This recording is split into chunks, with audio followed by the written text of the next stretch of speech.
Non-stupid people always underestimate the damaging power of stupid individuals. In particular, non-stupid people constantly forget that at all times and places and under any circumstances, to deal and or associate with stupid people always turns out to be a costly mistake. Carlos Cipolla. Now, I have to admit, I initially started making this video because of a thread I saw over on Reddit about signals to spot unintelligent people. And I just thought it was interesting, kind of fun. I'm like, yeah, this will be a fun video. And I kept going through doing research. And when I found Carlos Cipolla, and he's an economic historian, he was over at Stanford, a Fulbright scholar. He passed away about 20 years ago. When I found his research, all of a sudden I realized how important this topic is. Now, here at Roman Real Style, yes, I talk about image and presentation and clothing, but we also talk about behavior. We also talk about men becoming their best selves. And part of that is surrounding yourself with great men. We'd say you become the average of the men you surround yourself with. Well, this was interesting because the more I read into this, the more I realized how damaging it can be if you've got somebody in your circle, well, let's just say it, that is stupid. And let's be clear, I'm not defining stupid as somebody that doesn't get good grades, doesn't have a high IQ, somebody that may have a learning disability, because all of those people can be very intelligent in different ways. There's emotional intelligence.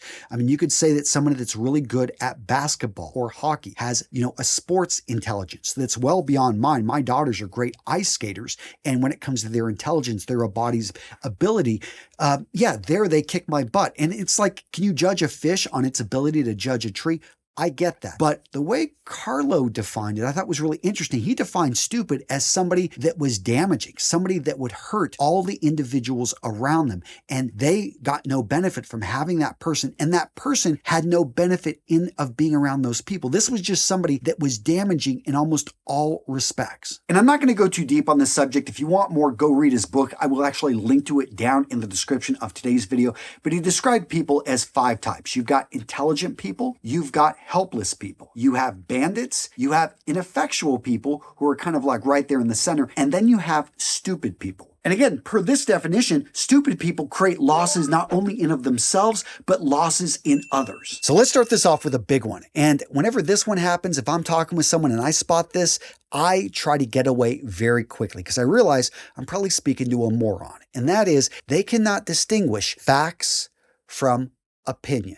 And there is a big difference. You may have a strongly held opinion. You may believe it with all your heart, but that does not make it right. And that does not mean that you should take your opinion and try to press it onto me. This is a human tendency that we see when somebody believes something so much, they start to confuse that line between what is true, what is a fact, what is indisputable versus what is their opinion. For me, gravity, that is something that's pretty much, I'm going to say this is a law. And that's why I appreciate having a science background is you see, okay, I can test this. And we have not had really many, instances where you can disprove this. But then there are other things. There are beliefs that we have. And I'm not going to get into details because I don't want to offend a bunch of you guys. But I will say, and you guys could get down in the comments and talk about this. I will say, if you do not have facts to back up what you're talking about, if you cannot prove it, then most likely it's an opinion, not a fact. Now, this next one can almost be set as a question you could ask somebody. And that is, what was a strongly held opinion that you have now changed your mind on? And if you can't change your mind, if you are so stuck on certain beliefs, then to me, this is a big red flag that you're not open to new information, which could just basically point you to a new north. And this is tough. I think Mark Twain said it best. It's not what we know that's dangerous.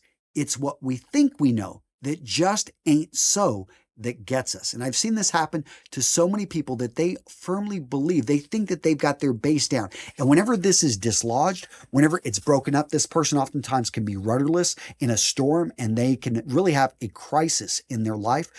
I try to approach things as a skeptic, and I do want to be able to see and to understand and to be able to make my own decision. I believe that it is, our own ability to make up our own minds is really the only true freedom that we have in this life. And it should be something where, yes, I understand I have very strong beliefs, usually about religion, usually about the way people should live their lives, the way you should raise kids.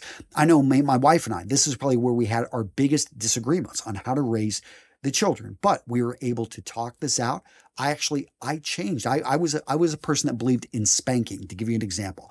I grew up getting spanked. Corporal punishment was in my school. But having talked with my wife and doing research on this, I realized, you know what? Okay, I need to give it. And I've never hit my kids, and I'm very proud of that. But I do know that oftentimes we are a product of where we come from. And it was a big thing to change my mind on that. And I'm proud that I did. That being said, I think that any man should have an open mind. And it actually, I think, strengthens your own beliefs when they are challenged and they're able to withstand that challenge. Now, are there any classic rock and roll fans out there? If you are, make sure to smash that like button. And if you don't, if you like more synth pop, sure, click on that. I like that stuff too. Point being is the band Kansas. They had a great song, Carry On My Wayward Son. You've probably heard the lyrics, you probably know the words, but there is one particular set in the lyrics that goes like this. And if I claim to be a wise man, well, it surely means that I don't know. Now, those are some wise words, and it makes sense because those go even farther back. Basically, that's a paraphrase from Socrates when he talks about, I know that I know nothing. That was his big thing, and why the Oracle of Delphi basically said Socrates was the smartest man in the world because he understood that he did not know things. And anyone that has studied philosophy, logic, thought realizes that as you learn more about the world, as you get smarter, you get stupider. What's going on here? Because imagine that your bit of knowledge is like an island. And as that island grows, so does its shoreline. And the shoreline is all the information you do not know. And you realize as the island gets bigger, the shoreline just keeps getting bigger proportionally. And you realize, gosh, I know less and less. And that's why, usually 16-year-old, 17-year-old you knew everything. And by the time, you're 67, you realize you know almost nothing. And you're probably happier for that because it's easier to go through life realizing that there are just many things that you do not know that are out of your control. Now, this one I'm just throwing in, but anybody that tries to step onto an elevator or a train before people have had the chance to get off, to me, yeah, you are an idiot. Now, I think, and I've been this person because I didn't grow up around elevators or trains. So the first time you feel kind of stupid, you realize you're in somebody's face and you pick up that pretty quickly. But to me, this is about self-awareness and observing what other people do and realizing that there's a reason why they're not running up to jump into the train because there's all these other people that have to get off. And I know some of you guys are saying, hey, this doesn't work. The buses are so crowded in my area. I've got to get a running start and jump in as soon as that door opens if I want to hope to get a seat. I remember this happening back in Ukraine. My wife is from Kiev, and I was just amazed at how they would cram in. I was just like, yeah, I'm not doing that. I was just walking. This is, by the way, pre-COVID. I think a lot more people are probably walking now. Now, this next one's hitting on something we talked about at the very beginning of this video, and that is they look down on people who they view as inferior. What they perceive to be intelligence, they look down on that. And to me, this is a misunderstanding of the way human beings are and that we can have various types of intelligence. Again, just because somebody does not maybe have table manners, does not dress properly. We talk about style here on this channel, but I really don't care how people dress. This is about actually controlling the frame with other people because they are not going to afford me the luxury that I try to afford others, which is I really try hard not to judge. That being said, I'm human just like anybody else, but I realize most people don't have my understanding of style and image and presentation, and I can use that to my advantage because it gives me a leg up. So when you understand that, hey, tons of people out there maybe do not understand advanced mathematics. They don't have a degree from a fancy school, but they're pretty darn good at building a house. They're pretty darn good at fixing plumbing. These guys that work in these blue-collar jobs, they have amazing intelligence, just in a way that's different oftentimes than maybe yours or what society deems to be super intelligent. Yet we would not be able to have the type of lifestyles if we didn't have men out there building in the construction fields who knew how to mix certain types of cement and how different types of steel worked. I mean, that kind of stuff is an amazing level of intelligence. Whether you're using an electric, safety, or cartridge razor, consider using an aftershave balm. Applying this after you shave helps to cool the skin and prevent redness. Now, gents, the grooming products you see in today's video brought to you by Vitamin. And instead of me telling you how awesome they are, how about I put a link down in the description of today's video so you can try them for free. Seriously, gents, use that link in the description to grab a sample kit over at Vitamin for free. Now, this one is a red flag, and I know this because I used to do it, and that is you would brag about doing things that are incredibly stupid, thinking it makes you look like you got big balls, that you are the top dog.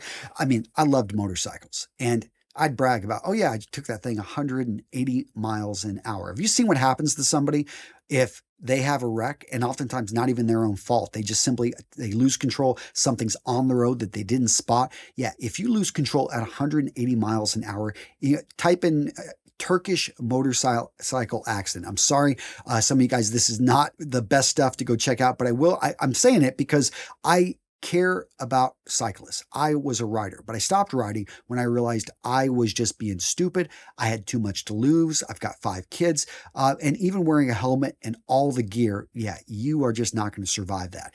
So, point being is anyone that's bragging about doing stupid stuff, yeah, you probably need to pull them to the side and say, hey man, like, I just want to point out, like, that is stupid. You should not have been going, 150 miles down the highway with your pregnant girlfriend sitting in next to you. Next up, anyone that views regular trips to the casino or buying lottery tickets as an investment strategy. No, it's not. That is pure chance, and I wish you all the best luck, but you are going to lose. The next signal of low intelligence, and one I try to stay away from when I see this in people, is they are just parroting back to me what they have heard on, whether it be Fox News, whether it be CNN, whatever side you're on. You're just simply telling me what you heard, and you can't go any deeper. And you can really quickly spot these people when you ask them to explain in a little bit more detail, because they can't. Maybe they can go down 1 layer, but can they go down 3 layers?